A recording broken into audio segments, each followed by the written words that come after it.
खुलुमबाय दिनैनि Bodoland इंखं television studio हलाव आं मलेन बसुमतारी दिनैनि मोनाबिलिनि गाहाय रादाबफोराव दं। दैबाना जानाय ओनसोलाव 5 घन्टानि गेजेरावनो मदद जागायनो पीयूष हाजरिकानि बिथोन। ग्रेस मार्क मोननाय टेट फोरोंगिरिफोरा साख्रि गोमाजानो हासिगौ। सालबारि महकुमागिरि लक्ष्य ज्योति दासआ बेकि दैसानि हा खुरखानाय ओनसोल नायगिदिंहैदों। प्रतीक हाजेलानि हेंथायै हादर बेरेखा केस। भेरगावआव आसाया गोख्रों जखनथाय खुद्रिसारदों। सानै नकल खौरांगिरिया रां दाबिनानै हमजादों। दानिया फैदो आबुं रादाबाव।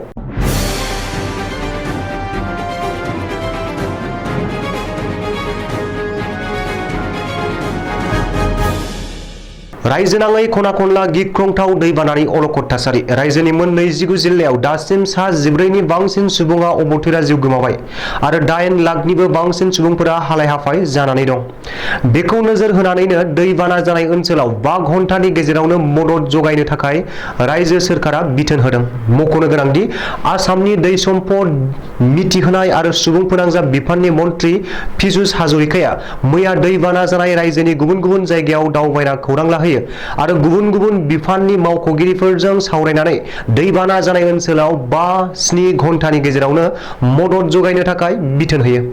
दैबाना जानाय ओनसोलाव 5-7 घन्टानि गेजेरावनो गोनां जानाय मुवा बेसादफोरजों लोगोसे मुलि मलमफोरखौ जगायनो थाखाय मन्थ्रि पीयूष हाजरिकाया बिथोन होदों।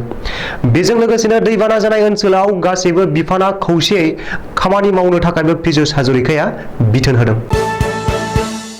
टेट आनजादाव ग्रेस मार्क लानानै फोरोंगिरि साख्रि मोननाय बिजाथिफोरनि इयुना खोमसि जानायनि लामायाव। टेट आनजादाव ग्रेस मार्क मोननाय फोरोंगिरिफोरनि साख्रिया गोमानो हासिगौ। गुवाहाटी गोजौ बिजिरसालिया ग्रेस मार्कनि खाबुखौ होबथाबाय आरो आजावथावना नङा होनना फोसावबाय, जायनि जुनै ग्रेस मार्क मोननाय टेट फोरोंगिरिफोरनि साख्रिया खैफोदनि लामायाव। रायजोनाङै 1381 सा ग्रेस मार्क मोननाय टेट फोरोंगिरिफोरनि मुङा साख्रिनि फारिलाइनिफ्राय दानजानो हागौ। गुबुन फारसे गोजौ बिजिरसालिया बे रादायखौ होनायनि उनावनो गोदानै ग्रेजुवेट फोरोंगिरिफोर थिसननाय हाबाफारिखौ दोनथ'बाय आरो साख्रियाव जयेन जानायनि काउन्सेलिंखौबो थिखानाय गैयै समसिम दोनथ'नाय जाबाय।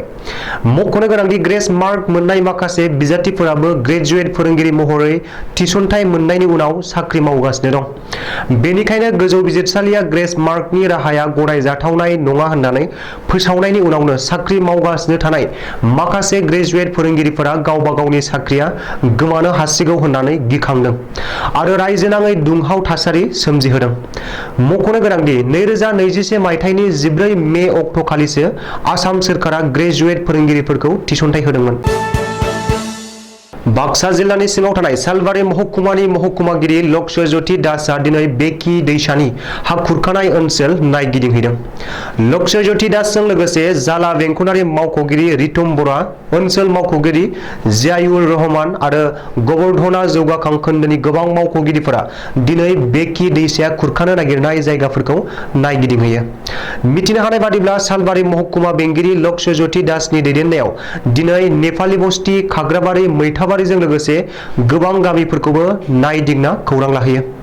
बबेखानि थांनाय दैज्लाङाव दै बिफाना जा खामानि मावदोंमोन बियो मोजां जादोंमोन, जायनि थाखाय देग्लायनि हा खुरखानाया जोबोर बाङाइ जादों होननानै लक्ष्य ज्योति दासआ खौरांगिरिनि सिगाङाव फोरमायदों। गुबुन फारसे सालबारि महकुमानिनो सिङाव थानाय गबर्धना सत्रखौ बेकि दैसानि दैया खुरखानो हासिगौ होननानै सन्देह खालामनाय जादों।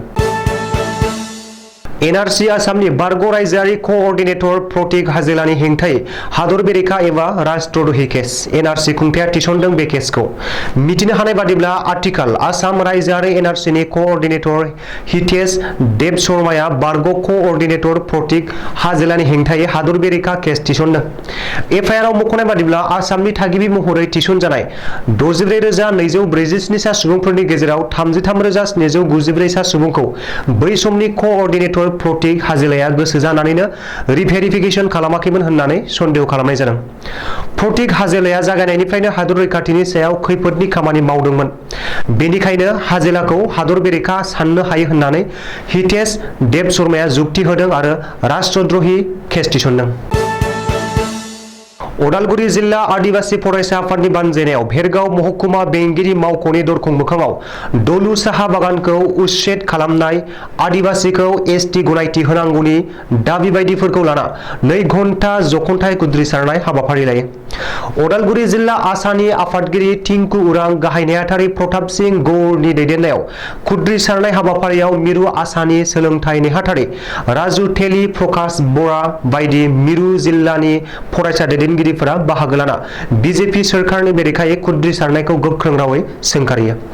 बे जखनथाय समाव बाहागो लागिरि फरायसा सोद्रोमाफोरा बिजेपि सोरखार गो बेक, बिजेपि सोरखार खामनाय, सन्जय किसान, रूपज्योति कर्मी मुर्दाबाद, आसा लं लिभ बायदि स्लगान आवरायना महकुमा बेंगिरिनि अख्रांखौ सोगोमखांहोयो।